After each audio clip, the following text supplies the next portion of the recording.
So we're now back on the road, and with that, welcome back to the Freemilesmc.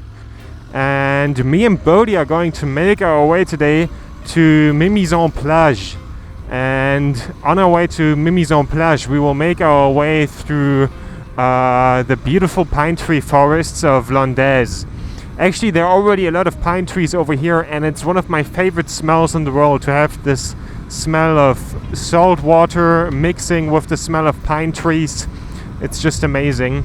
My plan is to stay a few days in Mimizan-Plage to kind of relax a little bit, because I'm a little bit over camping right now.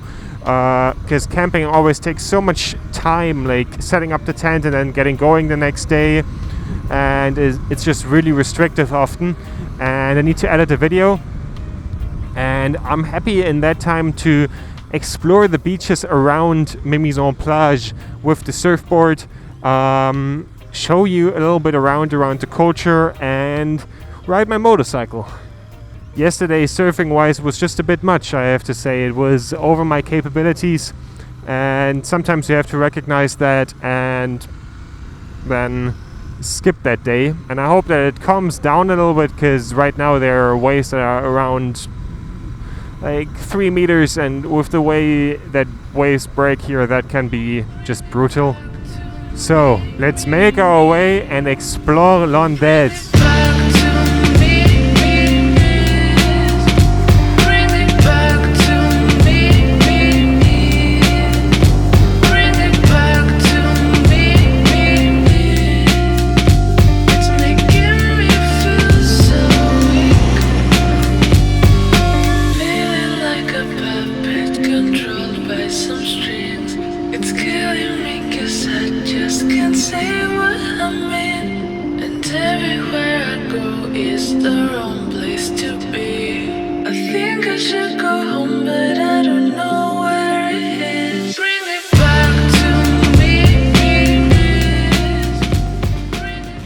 So we made it to Mimizan-Plage.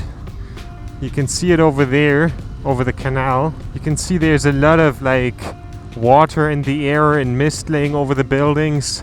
It's probably from the ocean. So they're probably still from the hurricane. Very big waves coming in that are maybe a bit too much for me, I have to say. As you can see over there, we have the ocean.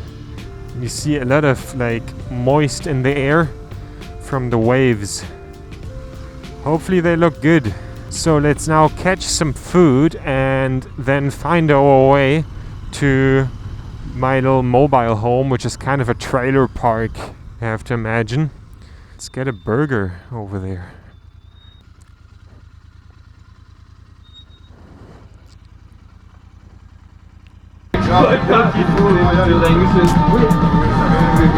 C'est bon. J'ai vu Royal Enfield et la planche, je savais qui c'était. This burger place is called Midi Minuit, and the guy who runs it is super nice and cool, and if you're anywhere close to Mimizan, definitely check it out. It makes the best burgers in town, and it has amazing motorcycle newspaper, and in one of those newspapers I saw a Harley Davidson build with also a surfboard on the side. How cool.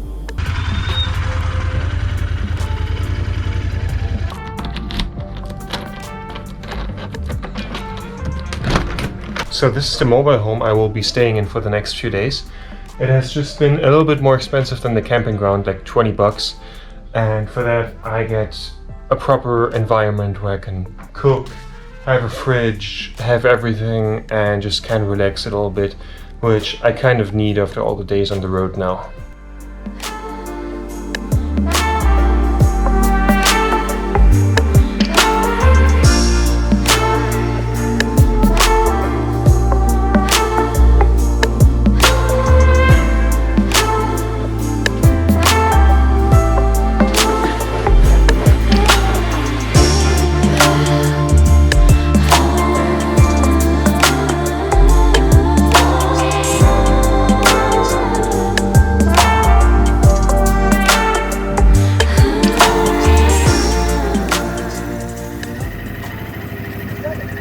Ah, c'est bien ça. Ouais, c'est cool.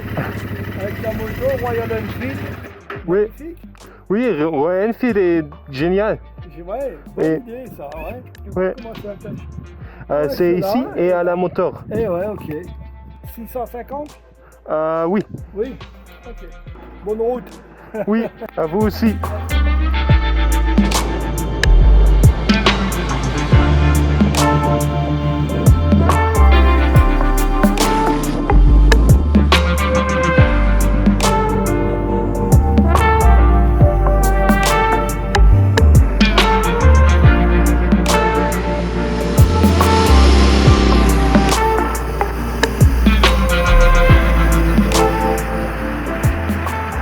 We are now out on the motorbike and we're going to have a look at Conti. Conti is a small town with loads of little shops that is kind of romantic and has a lot of little surf shops, and it's a huge part of the culture.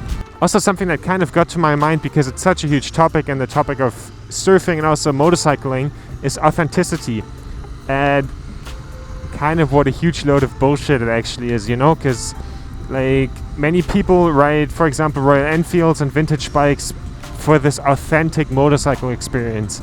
And I think this is kind of a really beautiful depiction right now, because probably the most authentic motorcycle look you'll get is with a huge, enormous, ugly top case on the rear, because that is practical, that is basically what you need. And that's so funny how like the world of practicality and this so-called authenticity just absolutely clash. Same goes for surfing. Everyone has those enormous vans. They're often used, super rusty, and those ones cost like more than $10,000 by now, and it's absolutely ridiculous. And when I used to go surfing in a car, I always went in a VW Passat. You know, they're cheap, they have Bluetooth, they have everything, you can sleep in them. And for those like pseudo cheap vans, you pay so much money. Yeah, and this is Conti. You can see over there the dunes. Here are all the little stores. Oh, some of them are actually closed because there's no more tourist season. Actually, most of them are closed. What a bummer. But we can still have a look. Before we have a look at the town, let's have a look at the sea and see how the swells are going. Maybe it's suitable conditions to catch some waves. The time should be good, but the forecast said it's poor. But if one thing is consistent is that the forecast is kind of always wrong, so let's still check. You can see it's very rough conditions. There's no one in the water, and that's because it's a bit too rough.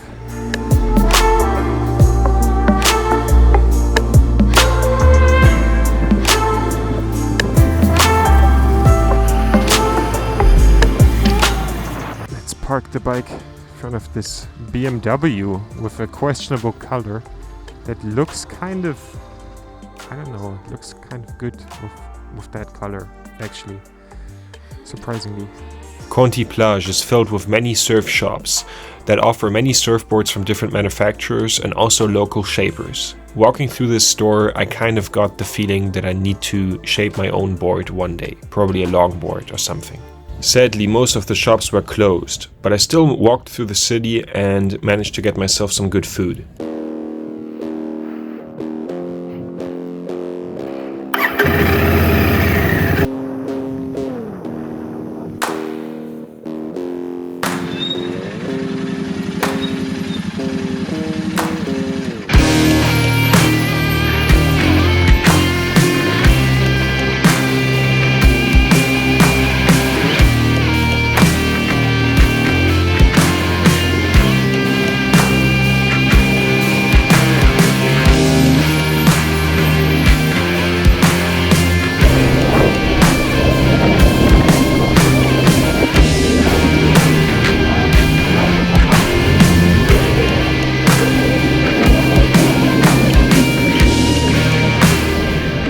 While pedaling out, I experienced the craziest hold down. I was underwater for 18 seconds until my head popped up again in the footage, which is very crazy. Also, the board was ragdolling and there was no tension in the leash. In conditions like that with 2-meter waves, this is super rare. There was no tension in the leash at all. I didn't know where up and down is, but I somehow made it through. After working up the courage to paddle into a big wave, I realized how big they are and how shallow. I realized I had no water underneath me and fell off the lip of the wave and didn't have the balls to land this drop. Closer to the beach I found one peak that I felt comfortable surfing. There was just one problem: the current was super strong. Like, I had about 2 tries of trying this peak and then I had to walk quite far up the beach again. My tactic was kind of to paddle out, get drafted into that zone by the current and then give my 2 tries.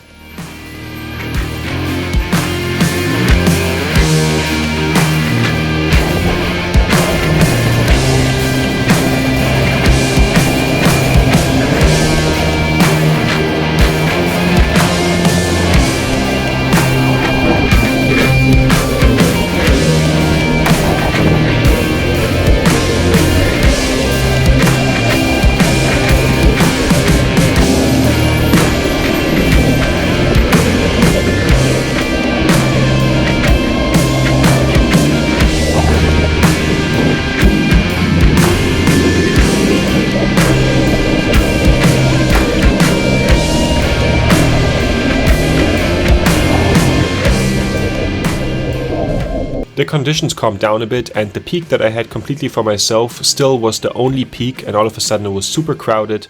Some locals were a bit butthurt, and then I decided to go out also because my tricep was hurting quite badly for unexplainable reasons, so I went home.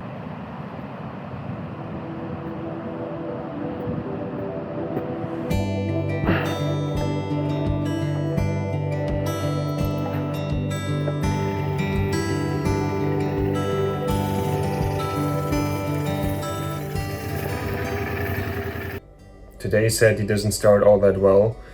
I have strong pain in my right arm and I suffer from probably an infection in my arm from a hematoma, and I now need to figure that out. It's quite big. I can show it to you here. Yeah, no surfing and motorbike riding with that one. I'm quite worried. I'll try to see the doctor today, so that's on the plan first.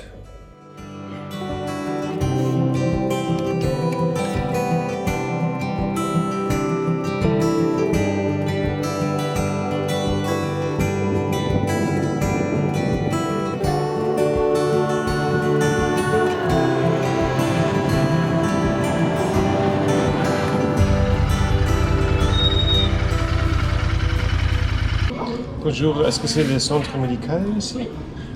J'ai un problème, j'ai une infection à mon bras et il me faut parler avec un docteur. Peut-être il me faut antibiotiques. D'accord. Ouais. Vous êtes en vacances ici? Oui, je suis allemand, je suis ici en vacances. So I managed to get a doctor's appointment at 8 today in the evening, and I hope that they can help me with my arm because it really hurts, and I don't know how I'm supposed to continue riding a motorcycle and surfing like this, so hopefully it all works out. Well, I just returned from the doctor's office. I've got prescribed antibiotics and I will hope that they help, and hopefully everything will be fine in a few days. I will need to take them for up to 10 days now, and hopefully everything will be fine. If you like what I do here on YouTube, I have a link to my other socials and my Patreon down in the description. See you soon!